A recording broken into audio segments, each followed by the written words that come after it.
काफी मैं दर्शन सिंह। आज अपन एक बहुत इंपॉर्टेंट लॉजिक देख रहे हैं एरर के हिसाब से, वन ऑफ वाला।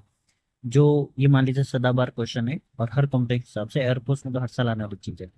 आपको ध्यान रखना है कि वन ऑफ के बाद वाला नाउन कभी सिंगुलर नहीं हो सकता है। क्यों नहीं हो सकता? देखिए, वन ऑफ का क्या मतलब होता है? इनमें से एक।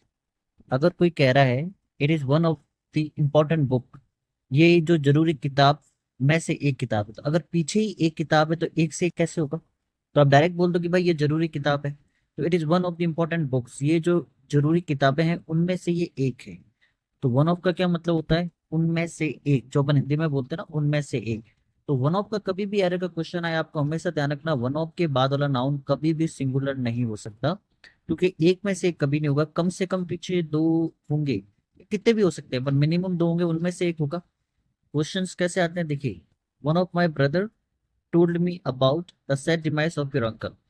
अब देखिए, भाई में से एक भाई, गलत हिंदी है, गलत इंग्लिश है। तो भाइयों में से एक भाई, तो ब्रदर के पीछे क्या लगेगा? एस, और एरर किस में हो जाएगा? ए में। अब आपको चाहे कोई कह रहा है एग्जाम्पल के लिए वन ऑफ, ठीक है, चाहे कोई कह रहा है मान लीजिए टू ऑफ, कोई फर्क नहीं पड़ता, three of, four of, five of, कोई फर्क नहीं पड़ता। वन ऑफ उनमें से एक, उनमें से दो, उनमें से तीन, उनमें से चार, उनमें से पांच, पर जिनमें से भी अपन ले रहे हैं नाउन, वो सिंगुलर नहीं हो सकता। ठीक है, ये आपको हमेशा ध्यान रखना है।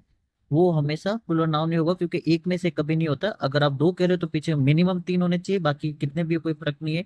एक कह रहे हो तो पीछे मिनिमम दो होने चाहिए, चाहे ज्यादा कितने भी कोई फर्क नहीं पड़ता। तो बहुत ही इंपॉर्टेंट, आपको हमेशा ध्यान रखना, वन ऑफ का क्वेश्चन जब भी आता है, आप जस्ट उसके पिछला नाउन जिसमें से वो बात कर रहा है उसको देख लीजिए। 99% यही क्वेश्चन होता है कि सिंगुलर होता है, जो कि इनकरेक्ट होता है।